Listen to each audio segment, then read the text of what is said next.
अस्सलाम वालेकुम। नेक्स्ट हमारे पास आ जाती हैं टाइप्स ऑफ मैट्रिक्स। ठीक है, उसमें सबसे जो पहली टाइप हमारे पास है वो है रो मैट्रिक्स। रो मैट्रिक्स कौन सा होता है? जिसमें सिर्फ एक ही रो मौजूद हो। ठीक है, एक ऐसा मैट्रिक्स जिसमें सिर्फ ओनली वन रो हो उसे हम कहते हैं row matrix. A matrix is called a row matrix if it has only one row. ठीक है, जैसे कि नीचे इसकी एग्जांपल भी एक है, capital M is equal to एक ही इस मैट्रिक्स के अंदर रो है तो इट्स मीन कि this is row matrix. Second type हमारे पास है कॉलम मैट्रिक्स। कॉलम मैट्रिक्स हमारे पास वो मैट्रिक्स होता है जिसमें ओनली वन कॉलम हो। ठीक है, a matrix is called a column matrix if it has only one column. जैसे कि इसकी एक एग्जांपल हमारे पास ये गिवन है, दो एग्जांपल गिवन है। ठीक है, एक M है और एक N है। अब इन दोनों के अंदर एक एक ही कॉलम है तो इट्स मीन कि ये हमारे पास कौन सा मैट्रिक्स है? Column matrix. थर्ड हमारे पास जो टाइप है वो है rectangular matrix. Rectangular matrix basically वो मैट्रिक्स होता है जिसमें नंबर ऑफ रोज जो हो किसी भी मैट्रिक्स की वो नॉट इक्वल हो नंबर ऑफ कॉलम्स के। ठीक है, तो वो मैट्रिक्स जो होता है उसे हम कहते हैं रेक्टेंगुलर मैट्रिक्स। अब इसकी डेफिनेशन क्या है कि a matrix M is called rectangular. ठीक है, if the number of rows of M is not equal to the number of columns of M। ठीक है, कि अगर हमारे पास कोई एक ऐसा मैट्रिक्स है, ठीक है, जिसका नाम क्या है, कैपिटल M है, तो उसकी अगर number of rows not equal हो नंबर ऑफ कॉलम्स के तो उस मैट्रिक्स को हम कहते हैं रेक्टेंगुलर मैट्रिक्स। जैसे कि नीचे हमारे पास एग्जांपल है ABCD। फर्स्ट ऑफ ऑल अगर हम A को देख लें तो अब A के अंदर हमारे पास नंबर ऑफ रोज जो हैं वो कितनी है? 3 नंबर ऑफ रोज हैं और इसमें जो कॉलम्स हैं वो कितने हैं? 2 हैं। तो इट्स मीन किसका ऑर्डर क्या है? ठीक है, नीचे लिखा भी हुआ है 3/2। So here number of rows not equal to number of columns हैं, तो ये हमारे पास कौन सा मैट्रिक्स है? रेक्टेंगुलर मैट्रिक्स है। सेम BCD ये सारी जो एग्जांपल्स हैं ये रेक्टेंगुलर मैट्रिक्स की हैं। देन जो हमारे पास फोर्थ टाइप है वो है स्क्वायर मैट्रिक्स। स्क्वायर मैट्रिक्स वो होता है जिसमें नंबर ऑफ रोज इक्वल हो नंबर ऑफ कॉलम्स के। सही हो गया। A matrix is called a square matrix if its number of rows is equal to its number of columns. ठीक है, एक ऐसा मैट्रिक्स जिसमें नंबर ऑफ रोज हों वो इक्वल हो नंबर ऑफ कॉलम्स के तो उसे हम कहते हैं स्क्वायर मैट्रिक्स। जैसे कि नीचे इसकी एक एग्जांपल है कैपिटल ABC। अब A में देखिए हमारे पास 2 नंबर ऑफ रोज हैं और 2 ही कॉलम है। ठीक है, इसका ऑर्डर क्या है? 2/2। So this is square matrix. Same अगर B मैट्रिक्स को देखें तो इसमें 3 कॉलम्स हैं और 3 ही रोज हैं, इसका ऑर्डर क्या है? 3/3। This is also square matrix. Then आगे अगर C मैट्रिक्स को देखें तो इसमें एक ही रो है और एक ही कॉलम है, तो इसका ऑर्डर क्या हो जाएगा? 1/1। So this is also square matrix. उसके बाद जो 5 वाली टाइप हमारे पास है वो है नल और ज़ीरो मैट्रिक्स। ठीक है, नल और ज़ीरो मैट्रिक्स। ठीक है, इसका मतलब क्या है कि एक ऐसा मैट्रिक्स जिसमें सारी एंट्रीज क्या हो? जीरोज हो। ठीक है, जैसे कि matrix M is called a null or zero matrix if each of its entries is zero. मतलब कि इसकी हर एंट्री जो हो वो जीरो होनी चाहिए, जीरो के अलावा कुछ भी ना हो। ठीक है, जैसे कि नीचे जो सारी एग्जांपल्स हैं ये सारी नल मैट्रिक्स और जीरो मैट्रिक्स की एग्जांपल्स हैं। ठीक है, नेक्स्ट जो हमारे पास 6 टाइप है वो है transpose of a matrix. Transpose basically क्या होता है कि इसमें हम चेंज करते हैं रोज को कॉलम्स में और कॉलम्स को रोज में। ठीक है, a matrix obtained by changing the rows into columns. Rows column में चेंज हो जाएंगी और कॉलम्स इनटू रो। ठीक है, या कॉलम क्या होंगे? रोज में चेंज हो जाएंगे। Of a matrix is called transpose of that matrix. ठीक है, अगर हमारे पास कोई मैट्रिक्स A है, ठीक है, तो उसके जब हम ट्रांसपोज लेंगे तो उसको हम कैसे डिनोट करेंगे? A की पावर में हम स्मॉल t राइट करेंगे। It means A transpose. Next page के ऊपर फर्दर एग्जांपल्स हैं ट्रांसपोज की। ठीक है, अब इसमें ट्रांसपोज लेने का वही तरीका है कि जो रोज़ होंगी वो कॉलम्स बन जाएंगे और जो कॉलम्स है वो रोज़ में चेंज हो जाएंगे। ठीक है, आगे जो 7 वाली टाइप है वो है नेगेटिव ऑफ अ मैट्रिक्स। ठीक है, नेगेटिव मैट्रिक्स क्या होता है कि जिस मैट्रिक्स का हम नेगेटिव फाइंड करते हैं, ठीक है, उस सारे मैट्रिक्स के साथ हम नेगेटिव को मल्टीप्लाई करवा देंगे। ठीक है, जब मल्टीप्लाई करवाएंगे तो उसके सारे साइंस जो होंगे वो चेंज हो जाएंगे। जैसे कि let A be a matrix then its negative क्या होगा? Negative A is obtained by, कैसे हम इसको ऑब्टेन करेंगे? By changing the signs of all the entries of A। हम इसकी सारी एंट्रीज के साइन को चेंज कर देंगे तो ये हमारे पास क्या आ जाएगा? Negative of a matrix. नीचे इसकी एग्जांपल है, ये A मैट्रिक्स हमारे पास गिवन है। जब नेगेटिव फाइंड करेंगे तो A के साथ हम क्या करेंगे? नेगेटिव को मल्टीप्लाई करवाएंगे। ठीक है, अब ये जो नेगेटिव हमने मल्टीप्लाई करवाया है ये A की ईच एंट्री के साथ मल्टीप्लाई हो जाएगा। ठीक है, जो एंट्रीज ऑलरेडी पॉजिटिव होंगी वो नेगेटिव में चेंज हो जाएंगी। जैसे कि 1 है, ये -1 आ गया। जिनके साथ ऑलरेडी नेगेटिव साइन होगा वो प्लस में चली जाएंगी, ठीक है।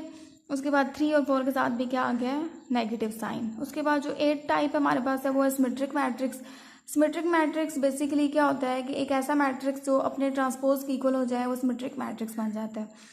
जैसे कि a square matrix is symmetric if it is equal to its transpose, ठीक है। अगर वो अपने ट्रांसपोज की इक्वल हो जाएगा, जैसे कि matrix A is symmetric if A transpose is equal to A, अगर उसका ट्रांसपोज जो हो वो उसी ओरिजिनल मैट्रिक्स के इक्वल आ जाए तो उसको हम कहते हैं सिमेट्रिक मैट्रिक्स। देन हमारे पास आ जाती है 9 वाली टाइप, वो क्या है, स्क्यू सिमेट्रिक। अब स्क्यू सिमेट्रिक जो होती है ये भी सिमेट्रिक की तरह ही कुछ होती है, लेकिन इसमें क्या होता है कि जब हम किसी भी मैट्रिक्स का ट्रांसपोज लें तो वो अगर नेगेटिव ऑफ मैट्रिक्स की इक्वल आए, मतलब कि जैसे कि a square matrix A said to be skew symmetric if A transpose, for example अगर ए मैट्रिक्स है तो उसका ट्रांसपोज लें तो आंसर अगर -a आए तो इट्स मीन कि वो कौन सा मैट्रिक्स है, स्क्यू सिमेट्रिक मैट्रिक्स। जैसे नेक्स्ट स्टेज के ऊपर इसकी फर्दर एग्जांपल है, ए मैट्रिक्स गिवन है, इसका ए ट्रांसपोज लिया तो आंसर क्या आ गया, -a, तो इट्स मीन कि this is skew symmetric. Next जो अगली टाइप हमारे पास है वो है डायगोनल मैट्रिक्स। डायगोनल मैट्रिक्स कौन सा होता है, a square matrix A is called a diagonal matrix if at least any one of the entries of its diagonal is not zero, कि अगर डायगोनल की कोई सी भी अगर एक एंट्री क्या हो, नॉट जीरो हो, मतलब कि जीरो ना हो, एंड नॉन डायगोनल एंट्रीज क्या हो, जीरोज हों, और बाकी जो नॉन डायगोनल एंट्रीज हैं वो सारी जीरोज हों, तो उस मैट्रिक्स को हम कहते हैं डायगोनल मैट्रिक्स। जैसे कि नीचे एक एग्जांपल है, ए मैट्रिक्स है, ठीक है। अब डायगोनल हमारे पास कौन सा होता है, ठीक है, ये वाली चीज़ डायगोनल होती है, ठीक है। कह रहे हैं कि अगर डायगोनल में क्या हो, कोई अगर एक भी एंट्री क्या हो नॉट जीरो, अब यहाँ पर तो तीनों जो है वो क्या है, नॉट जीरोज है ना, तो अगर कोई एक भी नॉट जीरो हो तो वो क्या बना देगा, डायगोनल, ठीक है। अगर बाकी जो नॉन डायगोनल एंट्रीज हैं वो क्या हों, जीरोज हों। अब यहाँ पर जो नॉन डायगोनल एंट्रीज हैं वो सारी जीरोज हैं। इसी तरह जो बी है वो बी सी की तरह ही है। सी में अगर देखें तो डायगोनल में जो 2 एंट्रीज हैं वो नॉट जीरोज हैं, तीसरी जीरो है, ठीक है, तो ये भी हमारे पास एक डायगोनल मैट्रिक्स है। उसके बाद हमारे पास आ जाता है स्केलर मैट्रिक्स। स्केलर मैट्रिक्स वो मैट्रिक्स होता है जिसकी डायगोनल की तमाम एंट्रीज सेम हों, ठीक है। Diagonal matrix is called scalar matrix if all the diagonal entries are same, अगर डायगोनल की तमाम एंट्रीज क्या हों, सेम हो, ठीक है, एंड नॉन जीरो हो, जीरो ना हो, कोई नंबर हो, ठीक है, जीरो के अलावा कोई भी। जैसे कि इन्होंने एक एग्जांपल राइट केस में इन्होंने अब जनरल करके लिखा है, के स्मॉल के से लिखा है, ठीक है, वेयर के इज अ कांस्टेंट। अब के की जो वैल्यू है वो जीरो नहीं है, ठीक है, जीरो के अलावा कोई भी नंबर हो सकता है, 1 2 3 अप टू सो ऑन, कोई भी नंबर। जैसे कि नीचे ए मैट्रिक्स है, ठीक है, अब इसकी तमाम डायगोनल की एंट्रीज जो है वो क्या है, 2 हैं, बी में 3 हैं, ठीक है, तो ये सारे हमारे पास क्या है, स्केलर मैट्रिक्स है। उसके बाद अगली जो हमारे पास टाइप है वो है आइडेंटिटी मैट्रिक्स, ठीक है। आइडेंटिटी का मतलब होता है 1, ठीक है। आइडेंटिटी मैट्रिक्स अब कौन सा होता है, जिसकी डायगोनल की तमाम एंट्रीज 1 हो, ठीक है, उनमें 1 आए। और diagonal matrix is called identity, ठीक है। आइडेंटिटी को हम यूनिट भी कहते हैं, ठीक है। आइडेंटिटी और यूनिट बेसिकली सेम ही टर्म्स हैं। Identity oblique unit matrix if all diagonal entries क्या हो, 1 हो, it is denoted by capital I, ठीक है। नीचे जैसे कि इसकी एग्जांपल है कि डायगोनल की तमाम एंट्रीज क्या है, 1 है, तो इस मैट्रिक्स को हम क्या कहेंगे, आइडेंटिटी मैट्रिक्स, ठीक है, और उसको हम यूनिट मैट्रिक्स भी कह सकते हैं।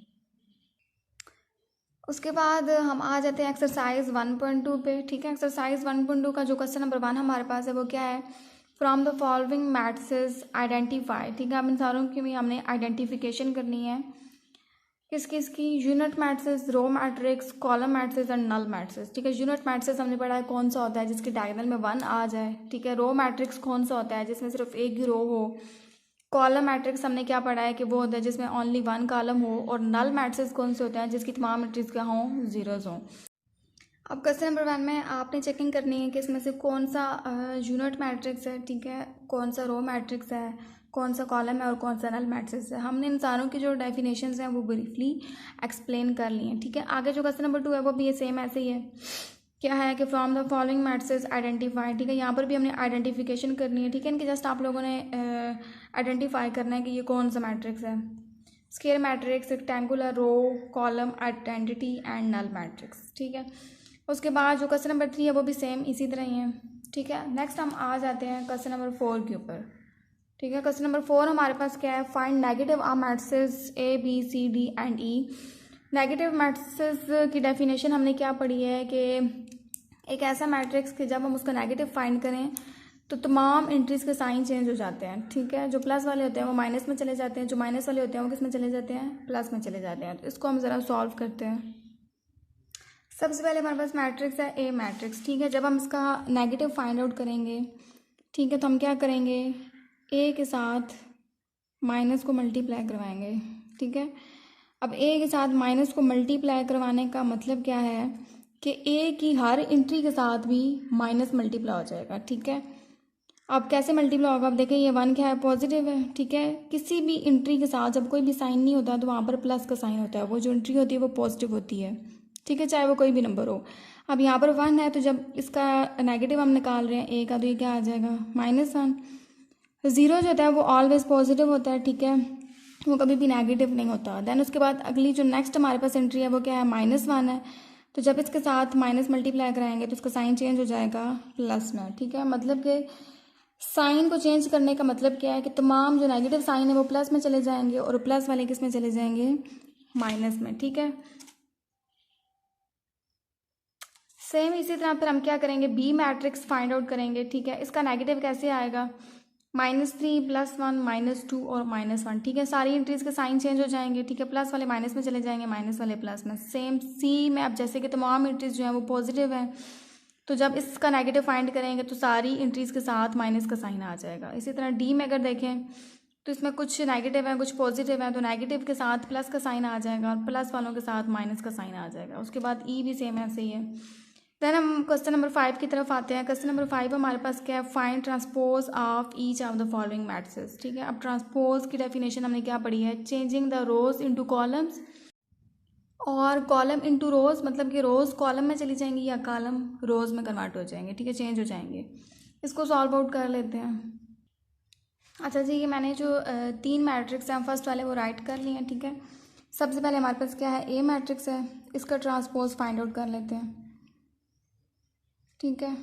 यह आ जाएगा 0 1 और -2। अब जब हम इसका ट्रांसपोज निकालेंगे तो हम ए के ऊपर क्या लिखेंगे, स्मॉल टी, ठीक है। अब ये सारा अगर देखें तो ये एक कॉलम है, ठीक है। तो जब हम क्या करेंगे, इसको चेंज करेंगे तो ये किस में चला जाएगा, रो में। यह आ जाएगा 0 1 -2, ठीक है। सेम इसी तरह अगर हम बी मैट्रिक्स को देखें तो बी ट्रांसपोज हमारे पास क्या आ जाएगा, अब देखिए ये हमारे पास बेसिकली एक रो है, तो जब हम इसका ट्रांसपोज फाइंड आउट करेंगे तो ये किस में चेंज हो जाएगा, कॉलम में, ठीक है। उसके बाद हम सी मैट्रिक्स देख लेते हैं, ठीक है, साथ ही। अब जैसे कि सी मैट्रिक्स में क्या है, 3 रोज है और 2 कॉलम है, ठीक है। जब हम इसका सी ट्रांसपोज फाइंड आउट करेंगे, ठीक है, ये हमारे पास एक फर्स्ट रो है, ठीक है। ये किस में चली जाएगी, कॉलम में चेंज हो जाएगी। उसके बाद ये हमारे पास नेक्स्ट रो है, ये भी कॉलम में चेंज हो जाएगी। उसके बाद ये जो अगली हमारे पास है ये थर्ड रो है, तो ये भी किस में चेंज हो जाएगी, कॉलम में। तो ये हमारे पास क्या आ गया, सी ट्रांसपोज आ गया। इसी तरह आगे हम फर्दर डी मैट्रिक्स ई और एफ का ट्रांसपोज फाइंड आउट कर सकते हैं। देन जो हमारे पास लास्ट वाला क्वेश्चन है वो क्या है, वेरीफाई करना है। इसमें वेरिफिकेशन है, ठीक है। जब भी वेरिफिकेशन आ जाए तो वहाँ पर हमने किसी भी एक साइड को दूसरी साइड के इक्वल प्रूफ करना होता है, ठीक है। अब यहाँ पर जैसे कि हमारे पास 2 मैट्रिक्स हैं, एक ए मैट्रिक्स है दूसरा बी मैट्रिक्स है, दोनों का ऑर्डर जो है वो 2x2 है। देन फर्स्ट पार्ट क्या है, ए ट्रांसपोज का ट्रांसपोज, ठीक है। पहले हमने ए का ट्रांसपोज लेना है, देन हमने उसका अगेन ट्रांसपोज लेना है। आंसर क्या आना चाहिए, ए आना चाहिए। इसको हम वेरीफाई करेंगे। उसके बाद जो सेकंड पार्ट हमारे पास है उसमें हमने बी मैट्रिक्स को लेके चलना है, ठीक है। बी का ट्रांसपोज लेंगे, देन उसका अगेन ट्रांसपोज लेंगे। आंसर क्या आना चाहिए, बी आना चाहिए। इन क्वेश्चंस की हमने वेरिफिकेशन करनी है। क्वेश्चन नंबर 6 मैंने राइट कर लिया, ठीक है। अब फर्स्ट पार्ट हमारे पास क्या है, ए ट्रांसपोज का transpose is equal to A, ठीक है। अब इस क्वेश्चन को हम कैसे सॉल्व करेंगे, हम कोई सी भी एक साइड कंसिडर कर लेंगे, ठीक है। जैसे कि ये वाली हमारे पास लेफ्ट हैंड साइड है और ये वाली हमारे पास राइट हैंड साइड है, ठीक है। जो लेफ्ट हैंड साइड की तरफ है वो लेफ्ट हैंड साइड है, जो राइट हैंड की तरफ है वो राइट हैंड साइड है, ठीक है। तो यहाँ से हम ले लेंगे लेफ्ट हैंड साइड, ठीक है। कंसिडर लेफ्ट हैंड साइड, ठीक है, लेफ्ट हैंड साइड को हम LHS से डिनोट करते हैं इन शॉर्ट। अच्छा जी, लेफ्ट हैंड साइड हमारे पास क्या है, ए ट्रांसपोज का ट्रांसपोज। ठीक है, सबसे पहले हमने फाइंड आउट करना है। ठीक है, सबसे पहले हम क्या करेंगे, ए का ट्रांसपोज लेंगे। ठीक है, ठीक है, ए मैट्रिक्स पहले हम लिख लेते हैं। वो हमारे पास क्या है, 1 2 0 और 1। ठीक है, सबसे पहले हम क्या करेंगे, इसका ट्रांसपोज लेंगे। ट्रांसपोज अब कैसे लेंगे, ये हमारे पास फर्स्ट रो है तो ये किस में चेंज हो जाएगी, कॉलम में, ये आ जाएगा 1 2। ठीक है, ये सेकंड रो है 0 और 1, ये किस में चेंज हो जाएगी, सेकंड कॉलम में। तो ये हमारे पास क्या आ गया है, ए का ट्रांसपोज। ठीक है, जबकि क्या गिवन क्या है, ए ट्रांसपोज का ट्रांसपोज, मतलब कि अभी हमने जो ए ट्रांसपोज निकाला है इसका हमने अगेन ट्रांसपोज फाइंड आउट करना है। तो अगेन जब हम इसका ट्रांसपोज फाइंड आउट करेंगे, अब इस मैट्रिक्स की जो रोज़ हैं उनको हम कॉलम में चेंज करेंगे और जो कॉलम्स है वो रोज़ में चेंज हो जाएंगे ऑटोमेटिकली। अब इसमें ये वाली रो है 1 और 0, ये कॉलम में चेंज हो जाएगी। ठीक है, और ये अगली हमारे पास रो है तो ये भी किस में चेंज हो जाएगी, कॉलम में। ठीक है, अब ज़रा चेकिंग कर लेते हैं कि क्या ये जो मैट्रिक्स आया है क्या ये ए की इक्वल है या नहीं। So this is equal to A. ठीक है, देन हम इसका आंसर लिखेंगे, ए ट्रांसपोज का transpose is equal to A. ठीक है, मतलब कि लेफ्ट हैंड साइड को हम लेके चले हैं और आंसर हमारे पास किसकी इक्वल आ गया है, राइट हैंड साइड के। ठीक है, आखिर में आप लोग लिख भी सकते हैं कि left hand side is equal to right hand side. ठीक है, सेम इसी तरह जो इसका सेकंड पार्ट है उसको हम सॉल्व कर सकते हैं। ठीक है, पहले हम एक साइड लेंगे, उसका ट्रांसपोज लेंगे, जैसे कि हमने ए का ट्रांसपोज लिया है। फिर जो आंसर आएगा हम उसी का अगेन ट्रांसपोज लेंगे, जैसे कि हमने ए का ट्रांसपोज लिया अगेन, तो वो आंसर ए की इक्वल आ गया। तो यहाँ पर आंसर हमारे पास किसकी इक्वल आ जाएगा, बी की इक्वल आ जाएगा। ठीक है, तो यहाँ तक थी हमारे पास एक्सरसाइज 1.2। Thank you.